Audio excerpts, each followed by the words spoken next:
Hey, welcome back to another episode of the DVO show. This week's topic is going to be on network marketing, also known as direct sales or multi-level marketing.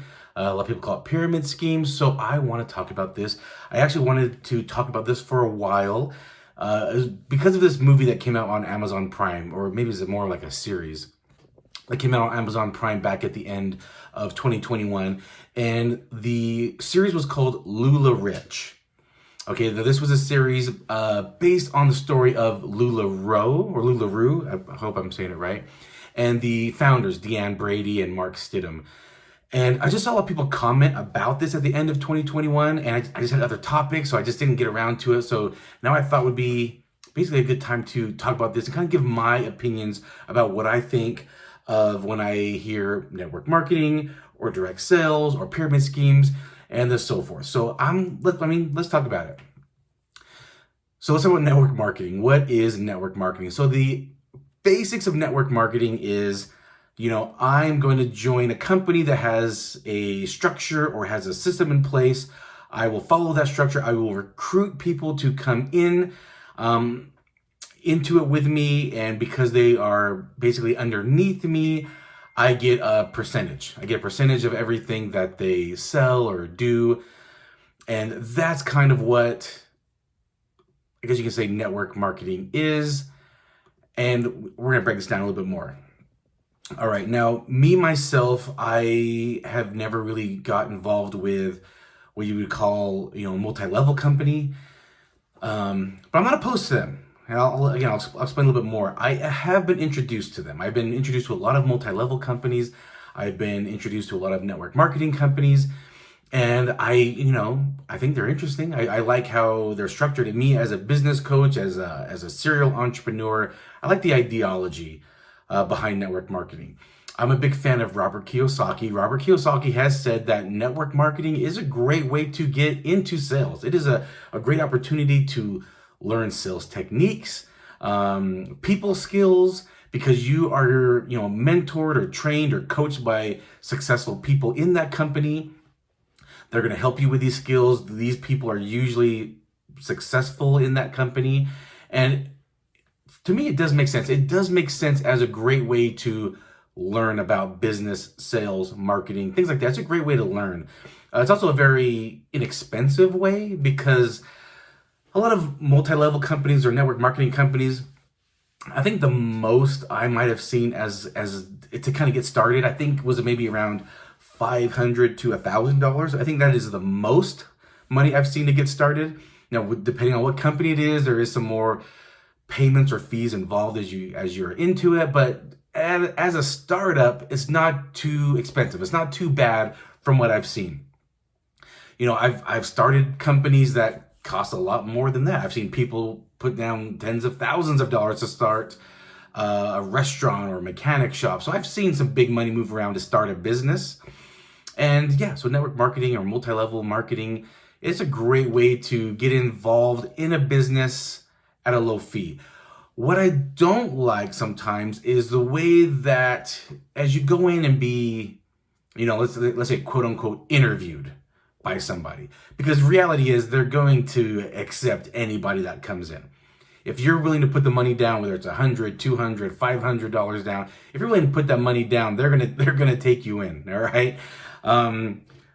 So they like to act like they're fielding people out, and they say, "Hey, we're gonna come in for an interview, meet so and so who's at this level in the company, and I'm gonna want you to introduce them to you." But really, they're gonna take everybody that comes. So I wish some of those people would just be upfront and say, "Hey, this is what I'm doing. I think you might be great. Let's just talk about it," and introduce them to whoever it is that they want to introduce them to. Almost every multi-level company does have someone successful in there, and in my opinion, that's great. There are companies that I know of that have started just because the founder of the company just wanted to start a multi-level company because they knew if they started it and it gained momentum, they'd basically get wealthy from it, which is true. And that's kind of where this series on Amazon Prime came from, was that Deanne and Mark just weren't really there for their people, and they were kind of the face. So basically, let's talk about LuLaRoe for a minute. What they would do, these agents or consultants or salespeople, I don't know what you want to call them, their job is to go recruit people to also be, I can't remember the exact word they called it. I'll just say consultants, or yeah, let's just call it that. They would bring them on board, and these consultants, their job was to purchase product from LuLaRoe. They bought all the pants and whatever it is that they were selling. They buy all these different sizes and styles, and they would basically just fill up their garage with them, or a room with them, and they would try to sell. They'd have these parties. I don't know what you'd call it, but a lot of companies do this. Mary Kay, Tupperware, they invite people over, show them their product, explain why they're so great, explain why they're so comfortable, and they would try to make the sale there, or try to recruit them to also make sales. And if you recruit somebody in, you get a percentage of that. Now let's talk about the whole pyramid aspect, where people come up with the pyramid scheme. I have been invited to an actual pyramid scheme. Okay, let me explain this. A good friend of mine, his brother-in-law got involved with a company, I don't know exactly how, and they invited my friend. So I'll just say his name is Landon. My friend is Landon. Landon was invited by his brother-in-law to come to a meeting. He goes to it, comes back and tells me. Me and Landon were working at the same place at the time. We were also in discussions of starting a business, me and Landon together. We were looking at doing a business together. We're going to start from the ground up. It was actually, I'll share it. It was actually going to be a cleaning maintenance business. And we were going to have a niche market where our idea was people throw these parties, and the party ends at 1 or 2 in the morning, and you just are not in the mood to clean. So whether it's at your house or whether it was at an event center, you just did not want to clean. So our business model was, and if anyone decides to use this, make sure you cut me in on this. If our business model was where people could hire us, we would basically work from 2 to 4 or 5 in the morning cleaning up the place so that they didn't have to. Once the party was over, they could just go home. We were the cleaning crew that was going to come and clean up. And that was kind of like going to be our niche little market we were going to go into. Anyway, we've talked about other business ideas as well, but that was just one we were really working on. Anyway, my friend Landon invited me to come also to this meeting, and he was telling me all about it, how you're self-employed and you create your own business cards and you create your own business name. And I just was over the moon over that idea that I would have a business card with my name on it, with and my business name that I create and the business logo that I come up with. And I had this computer program that, gosh, maybe this is maybe Windows XP. Like, this is how long ago this was. And there was a program that you can create business cards and print them. And I just thought, man, this is going to be so cool. And I go to this meeting, and we go up these stairs of this building, and we get to the top of the stairs, and they have this big whiteboard. Like this really huge whiteboard is there, and they're going to draw on it during the presentation. So they're going to draw on the whiteboard. I bring my girlfriend at the time and her friend, and they're kind of just like giggling and writing little notes to each other, like, don't drink the Kool-Aid. And I was just getting annoyed. Like, I'm like, hey, like, I'm curious. I'm interested in this. Like, why are you shitting on my parade? So I was a little annoyed by that, but I'm just listening. And this company's gimmick was, hey, we're going to have different products for you. And this product right now are water softeners. And maybe next week it's going to be, I don't even know, stereo systems. I don't even know. By the time this was water softeners. So you were to buy water softeners and then go sell the water softeners at a profit. So you might buy them for, I don't know, like $500 a piece, and then go sell them for, I don't know, maybe $750 a piece. And Landon's brother-in-law, he bought a few of these, and he was going to people in the parking lot at grocery stores, and he was calling all his friends and family. He was just calling whoever he could to just tell them about these water softeners and make a sale on water softeners. And, you know, when I saw they were like $500 a piece, I thought, man, I don't know about this. I didn't have a lot of money at the time because I was maybe 19, 20 at this time. I was really young. So I wasn't sure about this. I mean, I was interested, I was intrigued. I just wasn't sure. So Landon's brother-in-law buys like 5 of these, something like that. And right away, he sells a couple to, I think, his mom and maybe his sister. Like, he sold a couple. But they were like easy sales to his friends and family. And then he just was like, oh, let me go back. Let me rewind real quick. In this room, right, we walk to the top of the stairs. There's this big whiteboard, and there's maybe 4 rows of chairs. Maybe a total of maybe 15 chairs total.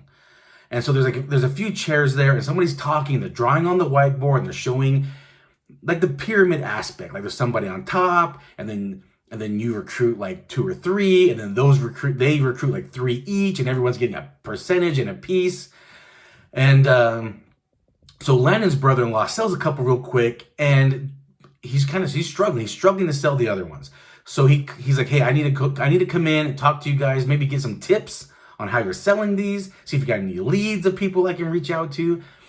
And he goes back to that building, and it's empty. Nobody's there. In fact, when we were there, like I said, we went to the top of the stairs. It was a big open space for desks and offices, but literally at the top of the stairs, it was just the whiteboard and like 15 chairs. That was all that was there. And that was at the top of the stairs. Behind it, there was just a ton of open space, but nothing was in there. It was not filled with offices or desks. There was room for it, and I kind of thought, oh, maybe they're going to fill this up with people. But when Landon's brother-in-law went back to get tips, nobody was there. It was completely empty.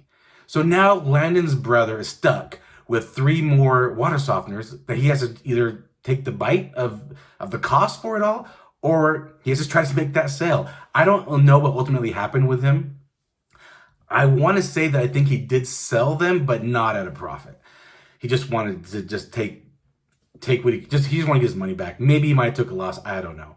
And so for me, that's a legitimate pyramid scheme. Okay, you come in, they hype it up, you buy the product, they're gone out of town.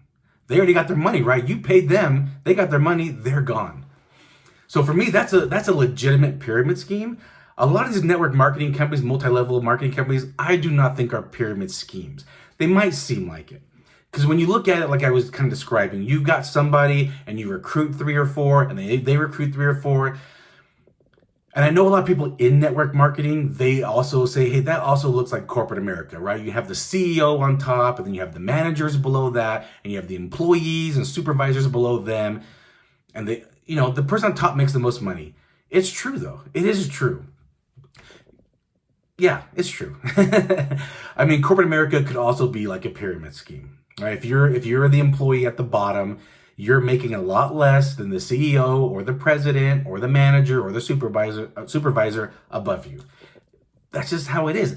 And people get upset about it when they think about it that way with network marketing, but it's the same as your job. You can climb the corporate ladder. It is tough sometimes, but you can climb that corporate ladder, make more money. And same with network marketing. You can climb that ladder. You can recruit more agents. You can build a bigger clientele, or you don't have to, and you just make less money.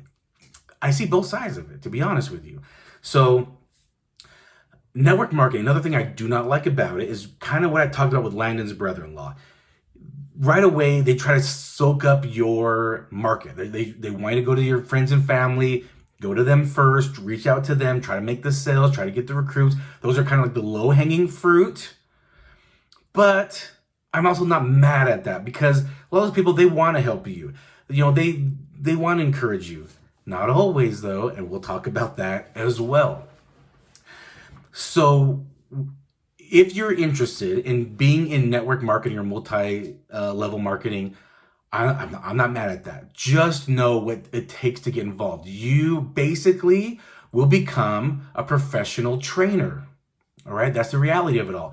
You're going to go out there and try to recruit people to come in, and you're going to train them. And you get a percentage of that. I also am not mad at that. I'll tell you why. It's just like any business out there. They're going to buy a product at a wholesale price, and they're going to resell it at retail price. Basically, everything in your home that you own, clothing, food, electronics, whatever, you're paying a marked up price on that, okay? The company that sold it to you is making a profit. They also have overhead.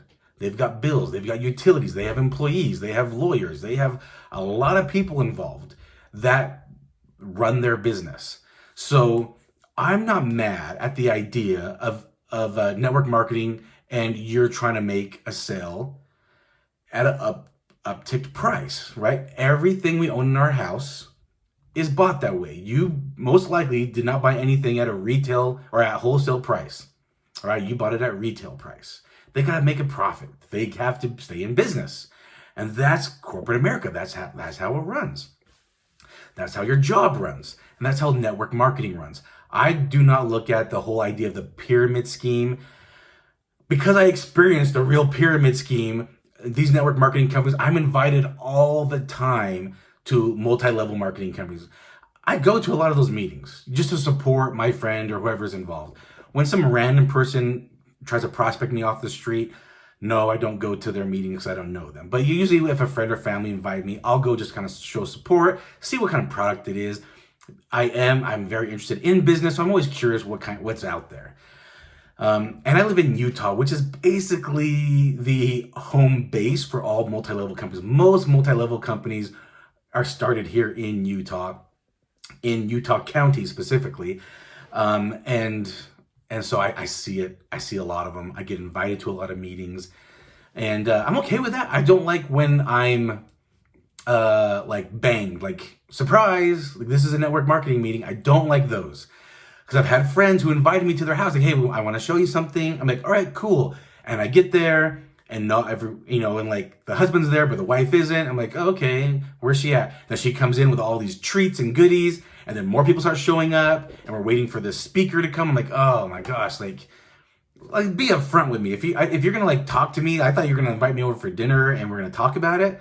Cool, but I don't like these surprises. Like, oh, surprise, we have a special guest, and we're gonna have this hour-long meeting. Like, I don't really want to. I don't mind if I know up front. I just don't like being surprised. So I'm telling this as a tip for people that are in network marketing. No one likes surprises like that, okay? Be upfront. Just be upfront with people. And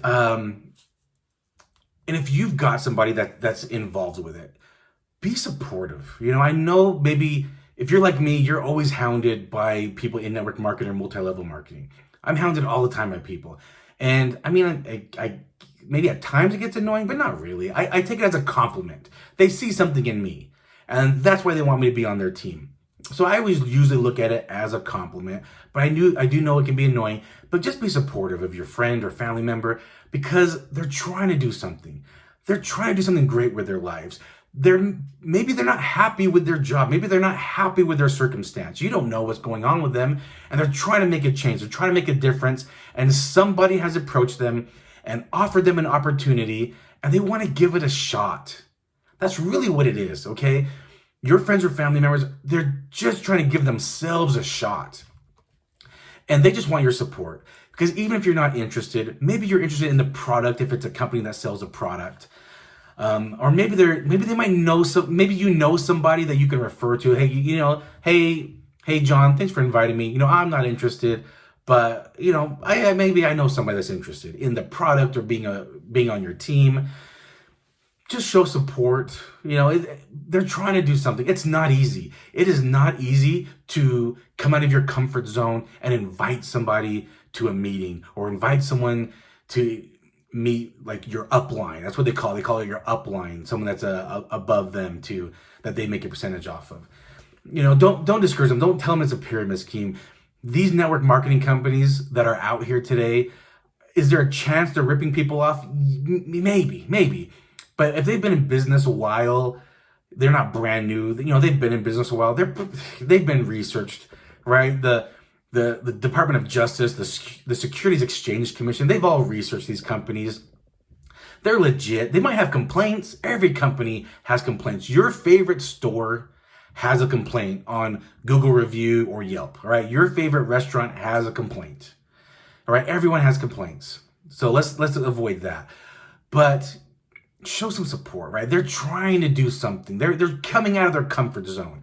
They might not be happy at their job, like I said. Maybe they're trying to find their way out.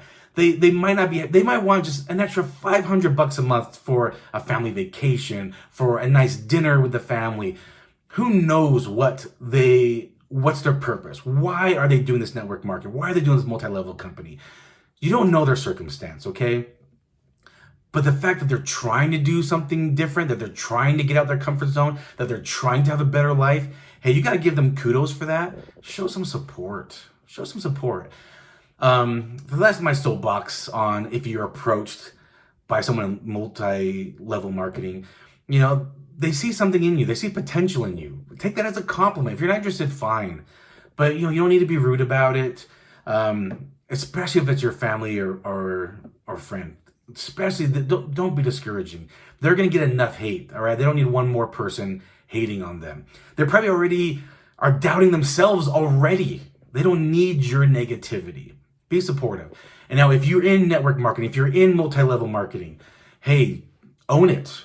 Own it. If someone says, oh, that's multi-level marketing, I'm not interested. Hey, you know what? Don't be pushy. Or you learn tactics to get around that. Like, hey, I understand you might not be interested, but maybe you're interested in the service. Maybe you're interested in the product. Maybe you're, somebody else that might be interested. I just want to show you that we can just help me out, right? You just got to be upfront with people. Don't bang them, surprise them with, oh, surprise, you're in a meeting. Oh, surprise, I got 50 other people coming over today.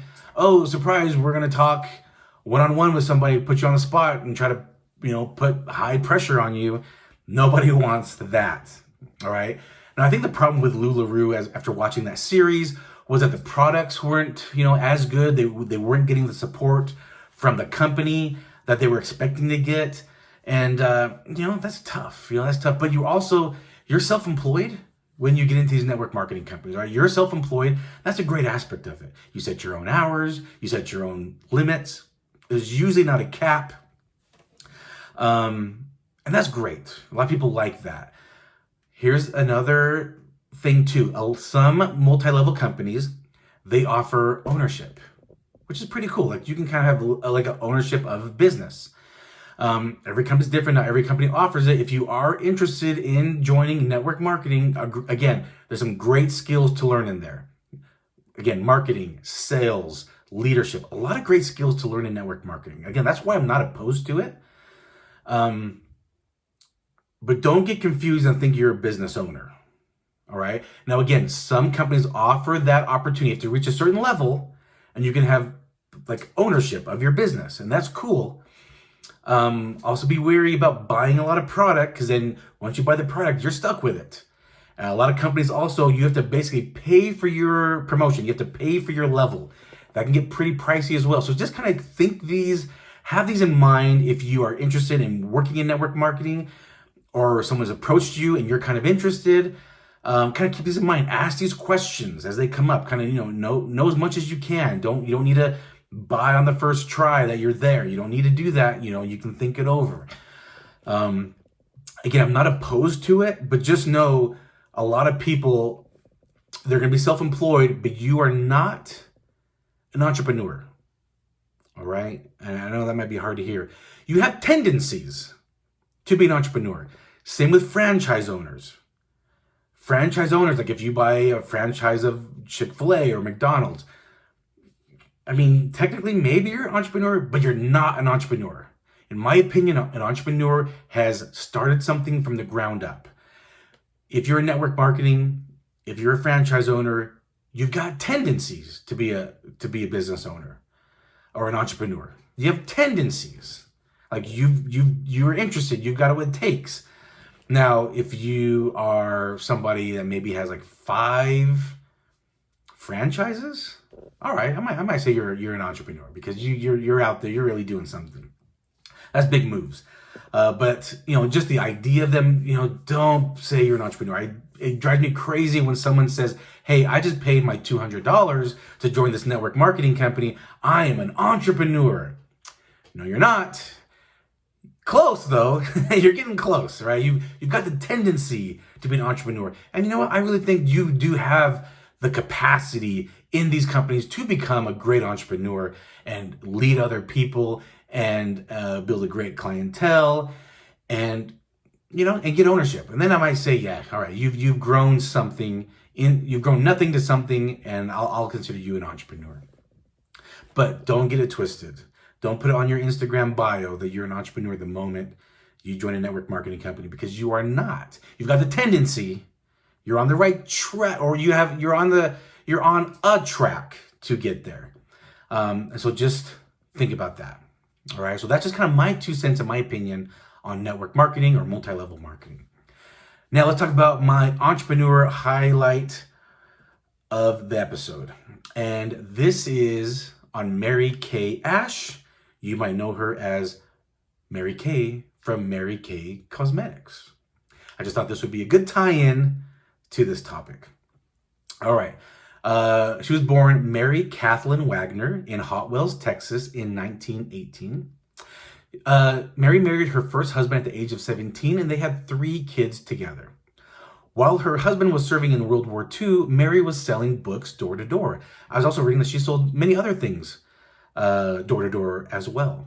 Well, when Mary's first husband returned from World War II 10 years later, like after they had married, he returned 10 years later, they got divorced in 1945. Well, in 1963, Mary Kay was passed on a promotion that frustrated her. It was the promotion she got passed on at this job was for a man that she had trained, and they were going to pay this individual, this man, more than her. As you can see, she was pretty frustrated with that. So she retired and wrote a book to help women in business. Good for you, Mary Kay. I think that's awesome. Well, this book that she wrote actually turned into her future business plan. By the way, she did publish 3 books. So Mary Kay and her new husband at the time were getting ready to start a company called Beauty by Mary Kay. As they were looking into starting this business, about a month after that, after they were getting this, business put together, her husband passed away. So before they even started the business, he had passed away. Her husband, George, he died of a heart attack. But a month later, in about September of 1963, at age 45, Mary Kay did start Beauty by Mary Kay in Dallas, Texas, with the help of her son, her oldest son, with a $5,000 investment that he gave to his mom.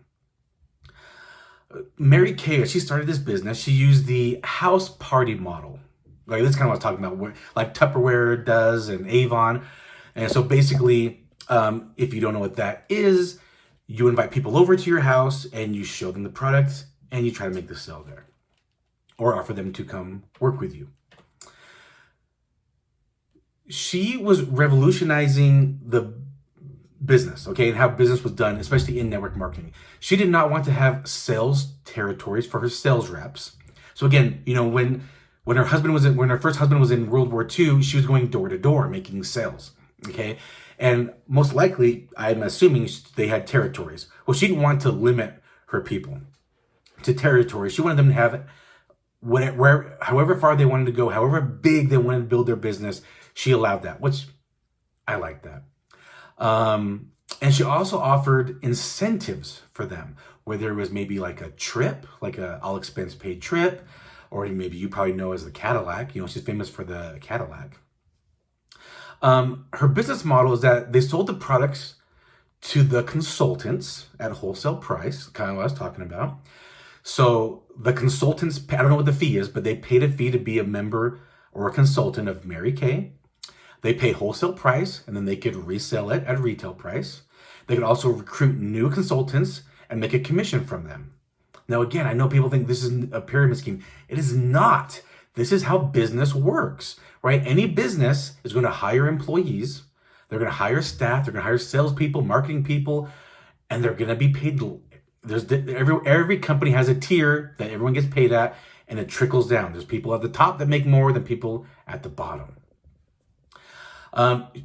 Mary Kay operated under the motto, God first, family second, and career third.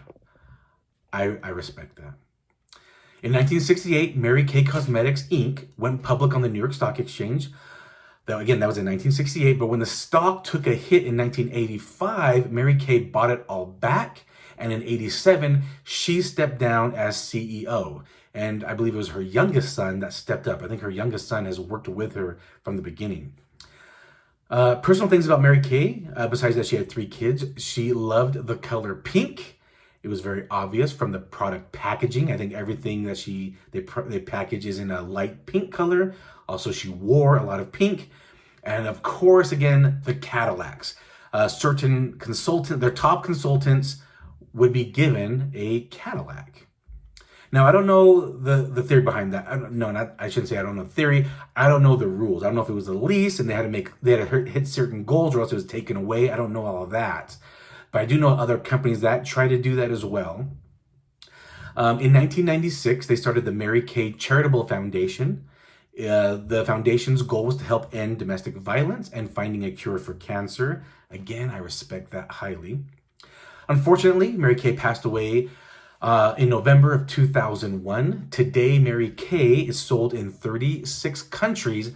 I've seen a lot of reports. I don't know how many consultants they really have, but it might be around the 1 million mark of consultants across the country selling the products. So that is a little highlight and spotlight of Mary Kay. All right, you guys, thanks again for listening. And if you're watching on YouTube, thanks again for watching as well to another episode of the DVO show. Goodbye.